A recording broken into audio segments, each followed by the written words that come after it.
Всем привет, salut tout le monde, moi c'est Rémi, je te parle depuis Yakoutsk en Sibérie où je viens juste de m'installer et donc comme il va y avoir plusieurs vidéos qui vont parler de la Yakoutie dans les semaines qui vont venir, et ben je préfère tout de suite te parler de cette région, ma nouvelle région d'adoption on va dire.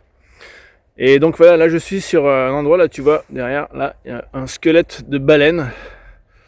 Je suis donc sur le territoire du musée de la Yakoutie et des peuples du Nord. Voilà, c'est ce bâtiment-là derrière moi. Et donc je vais y faire un tour. Alors apparemment il y a encore des travaux, donc toutes les expositions ne sont pas ouvertes. Et voilà, je vais t'expliquer un petit peu les particularités de cette région géographique, historique, etc. etc. C'est parti, on y va, pas y aller.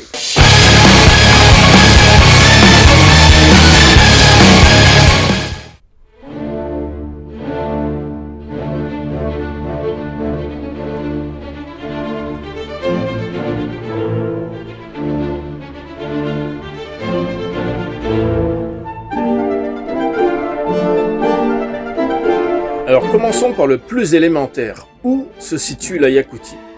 Eh bien, si tu as déjà regardé ma vidéo sur la Sibérie, tu sauras déjà plus ou moins approximativement la situer sur le planisphère. Donc située en pleine Sibérie, la Yakoutie est une région immense, c'est la région administrative la plus vaste de la Russie, qui fait un peu plus de 5 fois la taille de la France métropolitaine, qui fait à peu près 2 fois la taille du Québec, ou qui fait un tout petit peu moins que la surface totale de la partie européenne de la Russie. C'est absolument gigantesque, c'est tellement grand que c'est partagé sur 2 fuseaux horaires.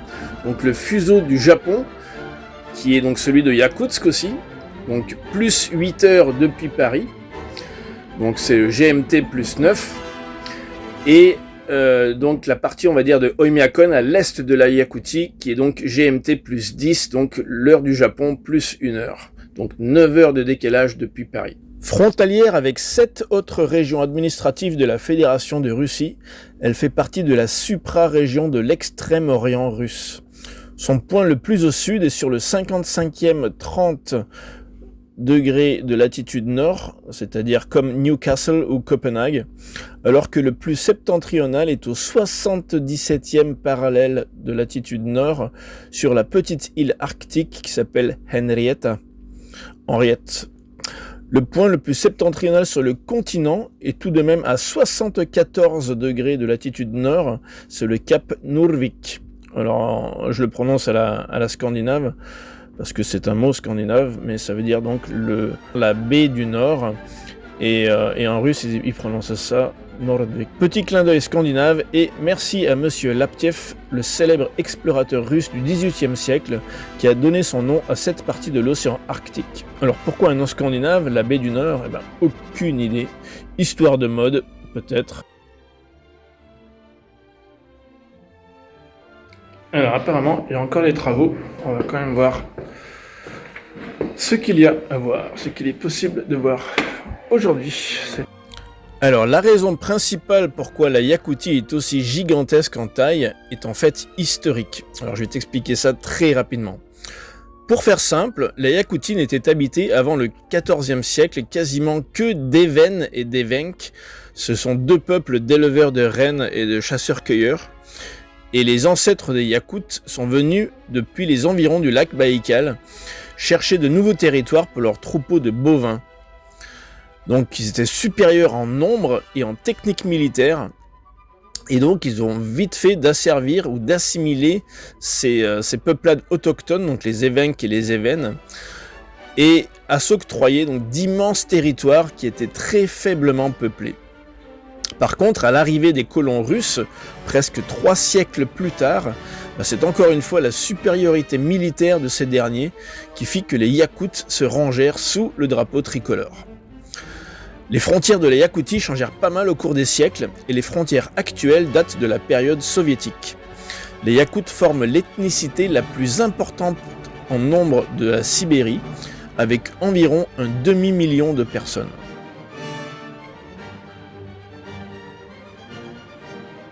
Alors la question du climat est peut-être la plus spectaculaire car seul le mot de Yakoutie suffit pour faire frissonner même les Russes eux-mêmes. L'hiver y est non seulement très long, entre 8 et 9 mois par an suivant les endroits, mais il est également particulièrement rigoureux avec des températures avoisinant les moins 60 degrés Celsius et un record inofficiel de moins 71,2 degrés au célèbre village d'Oymyakon, situé à 1000 km au nord-est de Yakoutsk. J'ai déjà fait une vidéo à ce sujet que je te conseille vivement de regarder d'ailleurs. La Yakoutie est donc la région habitée la plus froide de la planète. Ces conditions extrêmes s'expliquent par sa latitude d'une part, par son éloignement de l'influence des océans d'autre part, mais aussi par son relief mixte d'énormes bassins boisés et de 26 massifs montagneux plus ou moins vastes comme celui de Verkhoyansk, de Tchersky, de Stanovoy ou encore de Moma. Le fleuve Lena, d'une longueur de 4300 km, est le plus long fleuve de Russie et traverse la Sibérie orientale depuis les environs du lac Baïkal jusqu'à l'océan Arctique. Son cours du sud vers le nord joue également un rôle important sur le climat de cette région et offre un peu de fraîcheur pendant la canicule estivale. Oui, la canicule, tu as bien entendu. L'été est certes très court en Yakoutie, mais il est aussi très chaud, avec des températures montant jusqu'à plus 40 degrés Celsius et un ressenti à presque plus 50 degrés dû à la sécheresse de l'air. L'amplitude thermique est donc la plus importante au monde, dans le monde habité, je précise, donc Antarctique exclu, puisque les extrêmes sont à 100 degrés d'écart l'un de l'autre, de plus 40 à moins 60. Je ferai d'ailleurs une vidéo sur comment vivre dans le froid extrême en Yakoutie et tout ce que ça implique. Alors le yakoute est une langue turcique, comme le turc, l'azéri, le tatar, le tchouvache, etc. Et c'est une langue très vivante en Yakoutie. Entre eux, les Yakoutes utilisent rarement le russe, sauf quelques emprunts techniques qui n'existent pas dans leur langue. Ou alors si la personne en question ne maîtrise pas suffisamment bien le yakoute, ça existe aussi. Tous les Yakoutes parlent toutefois absolument couramment le russe, absolument sans accent, et passent d'une langue à l'autre mais sans même se poser de questions. Certains sons de la langue yakoute n'existent pas en russe et, bien que cette langue locale utilise l'alphabet cyrillique, on y a rajouté quelques lettres pour combler ce manque phonologique. De ce fait, lire le yakoute exige de connaître ses particularités, ce qui n'est pas évident pour les non-initiés. Outre le yakoute, qui est parlé donc par une grande majorité de la population locale, il existe également d'autres langues autochtones comme l'Even, l'Evenk et le Dolgan, parlés par une minorité dans le nord de l'immense république. Bizarrement, il est courant pour ces peuplades de parler le yakoute et non leur propre langue, qui s'est un peu perdue au cours du dernier siècle. À l'endroit là que tu vois, l'espèce de monument que tu vois derrière moi, on appelle ça un serge. Je suis obligé de demander si je prononce bien. En yakoute, donc c'est un endroit sacré, on va dire. Pas grand, évidemment.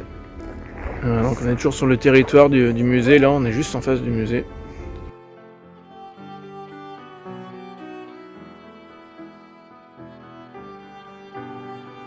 Là, derrière moi, c'est donc une ancienne maison typique yakoute reconstituée, qui s'appelle Dolaga.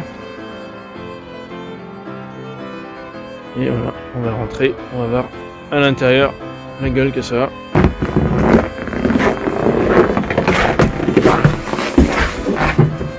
Oh, ça glisse. Ouais, d'accord.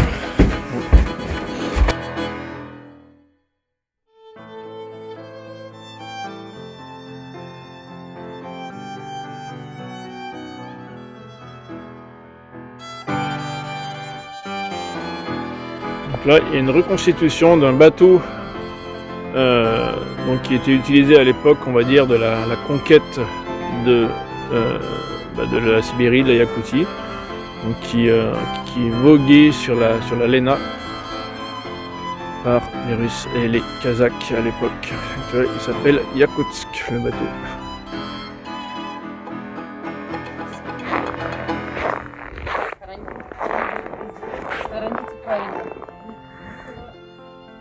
Et voilà, j'espère que tu as appris plein de choses sur la Yakoutie et que ça t'a donné envie éventuellement de venir, pourquoi pas, c'est loin, mais rien n'est impossible. En tout cas, tu auras maintenant pas mal de vidéos dans les semaines à venir filmées en Yakoutie évidemment, puisque j'y serai pour un bon petit moment. Et donc voilà, maintenant tu connais un petit peu mieux le sujet. Et puis moi aussi au passage, parce que j'en apprends aussi tous les jours, tu vois. Et du coup, voilà, on retourne maintenant à la voiture pour retourner à nos pénates à l'extérieur de la ville. Écoute, d'ici la semaine prochaine en tout cas, je te souhaite plein de bonnes choses. Et puis prends soin de toi et à très bientôt. Paka paka, salut.